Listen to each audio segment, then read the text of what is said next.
Unraveling the phrase, long time no see.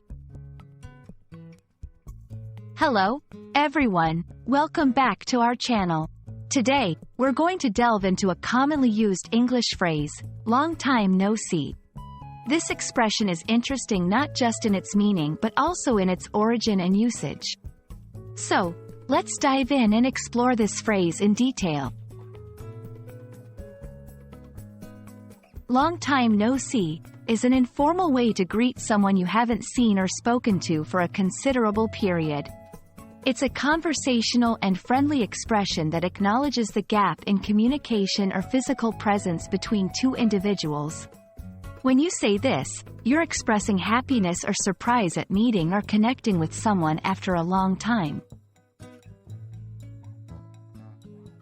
The phrase, long time no see, is believed to have originated as a literal translation of a Native American or Chinese expression. It was adopted into English in the early 20th century. This origin is interesting because it demonstrates how languages can borrow and transform expressions from one another, creating phrases that are easy to understand and use, even if they don't follow standard grammar rules. You can use long time no see in casual, informal settings. It's perfect for social gatherings, chance meetings, or when reconnecting with friends or acquaintances after a long period. However, it's not suitable for formal or professional contexts. Here's how you might use it. Meeting a friend you haven't seen in months. Hey, long time no see. How have you been? Reconnecting with a colleague at a casual workplace reunion. Long time no see. What's new with you? While long time no see is widely understood and used, it's important to be aware of its origins and the potential for cultural sensitivity.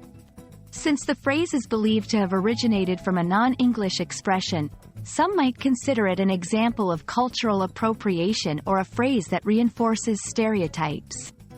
As with any language, being mindful of the word's history and implications is always a good practice. Thank you for joining us today as we explored the phrase, long time no see. We hope this video helps you understand not just the meaning but also the interesting history and proper usage of the expression. Remember, language is not just about words. It's also about culture, history, and connection. Until next time, keep learning and see you soon.